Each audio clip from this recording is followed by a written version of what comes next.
بسم اللہ الرحمن الرحیم۔ السلام علیکم دوستو، ہم اپنے چینل پر آپ کو خوش آمدید کہتے ہیں۔ امید کرتے ہیں آپ سب دوست خیریت سے ہوں گے۔ عورت مٹی سے کیوں نہیں بن پائی؟ مرد کی پسلی سے عورت کو بنا کے اللہ تعالیٰ نے مرد کو اپنی اس حکمت کا اشارہ دیا کہ میں نے اس عورت کی تخلیق فرشتوں کی لائی مٹی سے نہیں کی، میں نے اسے تمہارے جسم کے حصے سے اس لیے نکالا کہ عورت کا تقدس اور پردہ قائم رہے۔ فرشتوں کو بھی خبر نہ ہونے پائی کہ زمین لائی ہوئی کس مٹی سے عورت کی تخلیق ہوئی، یعنی عورت کے تقدس کی حد تو دیکھیں کہ فرشتے سے بھی اس کی بناوٹ کا پردہ لازماً قرار دیا گیا، اور پہلی عورت اس مرد کی پسلی سے نکلی جس کی وہ منقوہ کہلائی۔ اب بات آتی ہے پسلی کی۔ عورت پسلی سے ہی کیوں نکلی؟ کیا ٹیڑھا پن وہیں سے ملا نہیں؟ یہاں بھی حکمت سے خالی بات نہیں ہے۔ انسانی جسم میں دل اور بہت سے نازک حصے پسلی کے پیچھے چھپے ہوئے ہیں، یعنی پسلی ایک ڈھال ہے ان نازک حصے کے لیے۔ تو اللہ پاک نے عورت کو پسلی سے نکال کے یہ نہیں بتایا کہ عورت میں ٹیڑھا پن ہے، بلکہ اس عورت کو پسلی کی تخلیق کر کے یہ بات سمجھا دی کہ عورت وقت بڑھنے یا ڈھال بھی بن سکتی ہے۔ حضور اکرم صلی اللہ علیہ وسلم صحابہ کرام کی محفل میں جلوہ فرماتے کہ ایک شخص حاضر ہوا اور عرض کرنے لگا، یا رسول اللہ صلی اللہ علیہ وسلم، کوئی ایسا مومن بھی ہے جو جہنم میں رہے گا؟ حضور اکرم صلی اللہ علیہ وسلم فرمانے لگے، ہاں، ایک شخص ایسا ہوگا جو جہنم کی گہرائی میں 1000 سال رہے گا اور مسلسل اونچی آواز میں پکارتا رہے گا، یا حنان یا منان۔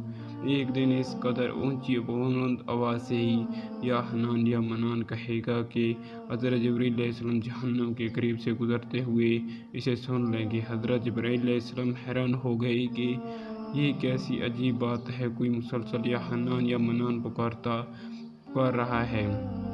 حضرت جبرائیل علیہ السلام عرش کے سامنے حاضر ہو گئے اور سر سجدے میں رکھ کر خدا کی تسبیح بیان کریں گے۔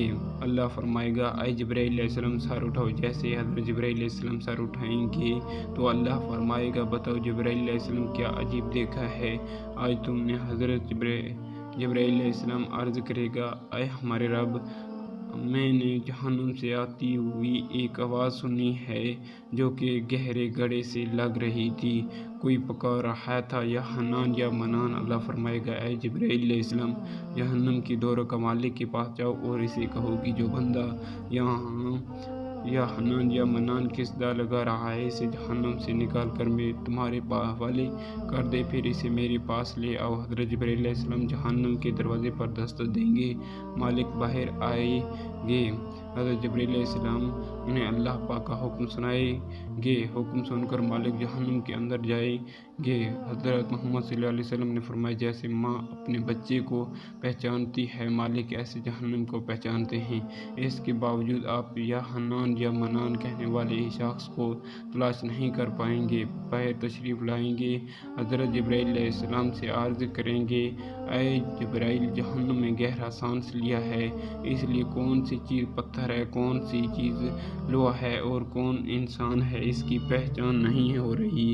حضرت جبرائیل علیہ السلام پھر اللہ کی بارگاہ میں سجدہ کریں گے۔ اللہ پاک ارشاد فرمائے گا، اے جبرائیل علیہ السلام، سر اٹھاؤ، تم یہاں حنان یا منان کہنے والے کو کیوں نہیں لائے؟ جبرائیل علیہ السلام عرض کریں گے، مولا، دوروں کا جہنم مالک نے بھی معذرت کر لی ہے، کہتے ہیں جہنم نے گہری سانس لی ہے، اس وجہ سے پتھر، لوہے اور انسان کے درمیان فرق نہیں بچا ہے، تو یہ سب جل کر کوئلہ بن چکے ہیں، کسی چیز کی پہچان نہیں ہو پا رہی۔ اللہ فرمائے گا، جبرائیل، مالک سے کہو میرا بندہ جہنم کے فلاں گڑھے میں فلاں کونے میں اس حالت میں پڑا ہوا ہے۔ حضرت جبرائیل علیہ السلام جہنم کے دروازے پر جائیں گے اور حضرت مالک کو یا حنان یا منان پکارنے والے کا پتہ بتائیں گے۔ حضرت مالک جہنم کے اندر جائیں گے اور دیکھیں گے کہ ایک شخص اس کے پاؤں کی پیشانی کے ساتھ اور اس کے ساتھ